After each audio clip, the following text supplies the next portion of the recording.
Je m'appelle Laura Weber, je suis historienne de l'art et j'ai travaillé au Centre d'art Pascar comme assistante de la curatrice pour l'exposition Kapwani Kiwanga. Et en raison de la fermeture exceptionnelle du centre d'art, je vous propose une visite guidée virtuelle de cette exposition. Kapwani Kiwanga est une artiste franco-canadienne qui touche à une large palette de médiums. Elle a réalisé entre autres des sculptures, des installations, des photographies, des vidéos, mais aussi des travaux basés sur du texte.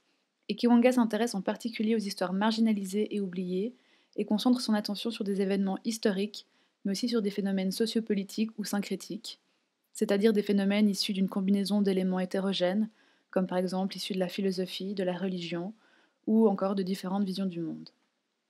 L'artiste examine également des récits postcoloniaux et traditionnels, où la vérité et la fiction se mêlent. Kapwani Kiwanga s'intéresse aux lectures du passé et du présent et interroge le fonctionnement de l'historiographie. Ainsi, l'artiste soulève également des questions autour du document et de l'archive qui permet justement d'appréhender le passé. Des questions comme, par exemple, pourquoi est-ce qu'une archive existe?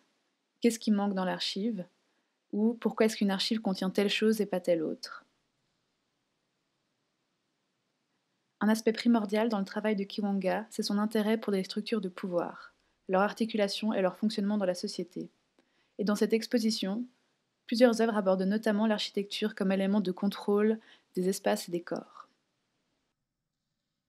Dans la première salle de l'exposition, nous sommes plongés dans l'atmosphère de l'œuvre Pink Blue, créée par la coprésence du rose Baker Miller qui est peint au mur et qui contraste avec le bleu des néons.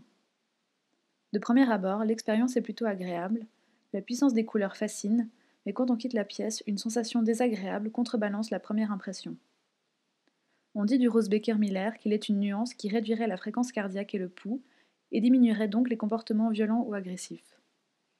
C'est pourquoi cette couleur a été utilisée dans les cellules carcérales depuis les années 1970, et là encore parfois aujourd'hui. Quant au néon bleu, il renvoie à l'éclairage bleu des passages souterrains et des toilettes publiques qui sont supposés empêcher la consommation de drogue. L'artiste nous invite à réfléchir ici sur l'impact social de l'utilisation de la couleur. Est-ce que, par exemple, les prisonniers sont-ils réellement apaisés par des cellules peintes en rose?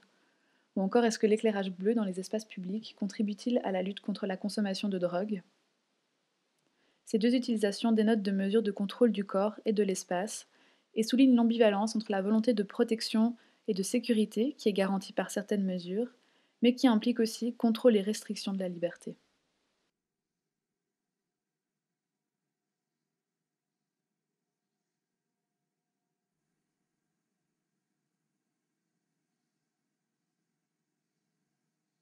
Les mesures de contrôle peuvent prendre différentes formes. Nous l'avons vu, la couleur joue un rôle. Mais dans l'œuvre Jalousie, Kiwanga met en avant un autre aspect, le mouvement. Certaines infrastructures nous imposent en effet des chemins et des trajectoires. Jalousie est une sculpture qui reproduit la structure d'un paravent à lamelles, réalisée avec des miroirs sans teint, utilisés dans les salles d'interrogatoire et dans certaines salles d'entreprise. De cette manière, ce que nous voyons dépend d'où nous nous trouvons. D'un côté, l'œuvre agit comme un miroir, reflétant l'image du spectateur et de son environnement, alors que de l'autre côté, on peut observer les autres visiteurs. En circulant autour de l'œuvre, le spectateur passe ainsi de la position de celui qui observe à celui qui est observé. Les questions de pouvoir sont inhérentes à cette dynamique. En reprenant la forme familière des lamelles, Kapwani Kiwanga associe ainsi le concept de surveillance systématique avec un élément de l'environnement domestique qui implique la protection, la vie privée et l'intimité. L'ombre rayée peut également rappeler l'architecture coloniale que l'on retrouve de la Nouvelle-Angleterre jusqu'aux zones climatiques tropicales. Kiwanga fait en effet en particulier allusion à la surveillance des populations noires, qui a longtemps été une norme sociale et politique, et dont les effets sont toujours actuels aujourd'hui. Dans cette pièce et les pièces suivantes se trouvent des œuvres qui partent d'une démarche similaire. À droite, nous avons TRI, Magenta Black and Red, et à gauche, Peel Black and White. Et dans le reste des salles, nous avons aussi d'autres œuvres nommées Untitled Pascar 1 à 3, qui ont été réalisées pour le Centre d'art. Leur composition semble rappeler les œuvres formalistes dans lesquelles couleurs et formes sont au cœur du travail. Mais quand on regarde de plus près, les matériaux utilisés par Kiwanga, des toiles d'ombrage tendues sur un cadre métallique, renvoient à des questions d'ordre économique et agricole. Ce type de textile est en effet utilisé dans le domaine de l'agriculture pour augmenter la rentabilité des ressources. Les terres cultivées sont recouvertes par ces toiles, ce qui optimise les conditions d'exploitation et permet de meilleures récoltes. L'utilisation de ce matériau par Kiwanga soulève des questions sur la manière dont différentes technologies ont été utilisées afin de permettre l'extraction des ressources naturelles et la domination de la terre. Kiwanga établit aussi une relation entre l'agriculture, l'économie et les structures de pouvoir mises en place par la colonisation. L'appropriation des sols par les pouvoirs coloniaux a mené à la délocalisation de certaines communautés qui se sont vues privées de leurs terres.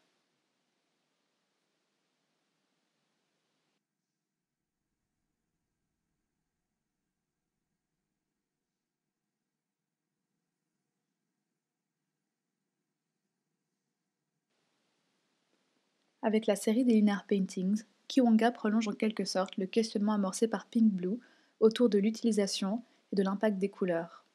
Les panneaux que vous voyez ici s'inspirent des murs aux surfaces bicolores dans des bâtiments publics de l'Alberta.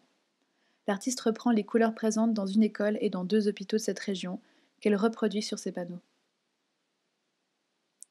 Dans la même salle, on trouve également l'installation Patchwork, dans laquelle Kiwanga étudie à nouveau les stratégies permettant de contrôler et d'influencer les corps. Cet assemblage sculptural de surfaces bicolores reproduit des sections de murs pour attirer notre attention sur les caractéristiques ordinaires qui nous influencent quotidiennement dans les institutions publiques. Au dos de Patchwork se trouve également la vidéo A Primer. Une caméra effectue un plan panoramique sur des surfaces colorées, peintes d'après des études sur la couleur pour le design.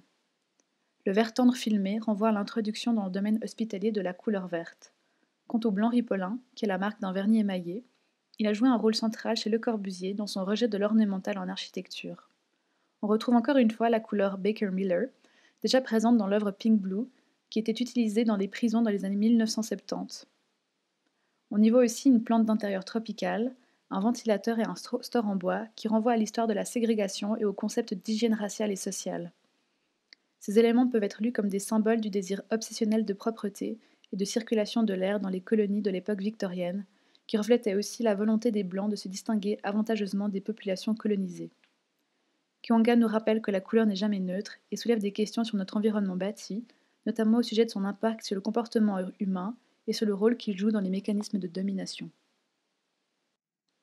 Le Centre d'art présente 5 œuvres de la série Desire Path.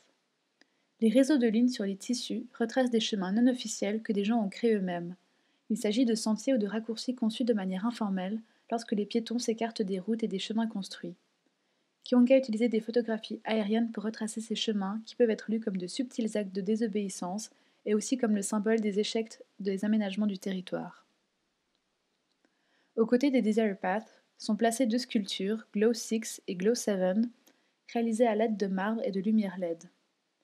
D'une hauteur comparable à celle d'un être humain, elles font référence aux lois de la lanterne mises en place à Boston et dans toute la Nouvelle-Angleterre au XVIIIe siècle. Ces lois exigeaient que tous les esclaves non accompagnés d'une personne blanche devaient se déplacer avec une bougie allumée après le coucher du soleil. Les individus soumis aux normes de contrôle doivent en permanence être visibles par la classe dominante.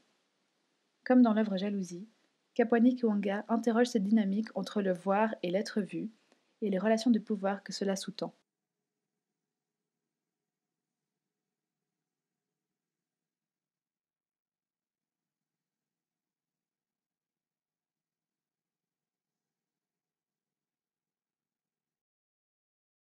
L'installation Wild Gold Morogoro, dans laquelle on peut pénétrer, est entièrement constituée de sisal, un substrat végétal fabriqué à partir de l'agave.